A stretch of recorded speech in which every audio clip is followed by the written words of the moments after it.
le prince William a rendu un rare hommage personnel à Richard Leakey, un défenseur de l'environnement et chasseur de fossiles kényan de renommée mondiale, décédé à l'âge de 77 ans. Le duc de Cambridge, 39 ans, a rendu un hommage sincère au défenseur de l'environnement kényan, le décrivant comme à la fois inspirant et courageux. Le message, envoyé depuis le compte Twitter de Kensington Royal, a été signé avec l'initiale de William. William a tweeté « J'étais très triste d'apprendre la mort de Richard Leakey. C'était un écologiste inspirant et courageux et j'ai eu le privilège de le rencontrer. Il a transformé le Kenyan Wildlife Service et a courageusement dirigé les efforts pour arrêter le braconnage des éléphants. La conservation a perdu un vrai visionnaire. » Postant sur Twitter, la fondation Leakey a également fait part de sa profonde tristesse à la suite de sa mort. La déclaration ajoute, « Il était un visionnaire dont les grandes contributions aux origines humaines et à la conservation de la faune ne seront jamais oubliées. » Richard Leakey a dirigé des expéditions qui ont contribué à jeter un nouvel éclairage sur la compréhension scientifique de l'évolution humaine et il a été crédité de la découverte du plus ancien squelette humain presque complet en 1984. Surnommé Turkana Boy, il date d'environ 1,5 million d'années et est le squelette fossile le plus complet d'un ancêtre humain jamais trouvé.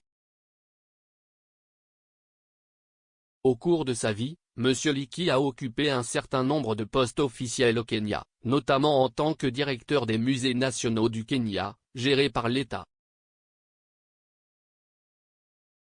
En 1989, il a été nommé à la tête de l'Agence nationale de la faune du Kenya qui est devenue le Kenya Wildlife Service, KWS.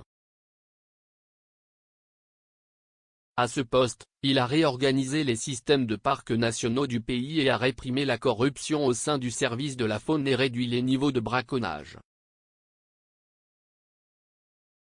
Il a également fait la une des journaux cette année après avoir dirigé une initiative visant à brûler le stock de 12 tonnes d'ivoire du Kenya. Dans une interview accordée à Scientific American, datant de 2016, M. Leakey l'a décrit comme un moyen d'avoir un impact sur le marché. Il a ajouté, « Mon idée était de détruire l'ivoire confisqué par un feu de joie. Cela a généré une publicité massive autour du fait que les éléphants étaient tués pour leurs dents, ce qui a conduit à la Convention sur le commerce international des espèces menacées, d'interdire la vente d'ivoire au niveau international.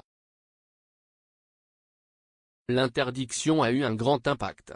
Le nombre d'éléphants tués au Kenya est passé de milliers par an à peut-être 100 à la fin de 1990, et il est resté à ce faible niveau pendant au moins une décennie.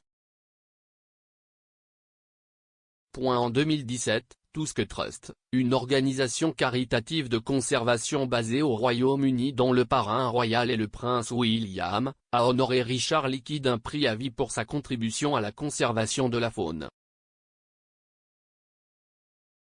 Une déclaration publiée par l'association à l'époque indiquait que le Dr Leakey serait reconnu pour ses efforts visant à réduire le braconnage dans les sanctuaires de faune sauvage à travers le Kenya pendant son mandat en tant que président de KWS.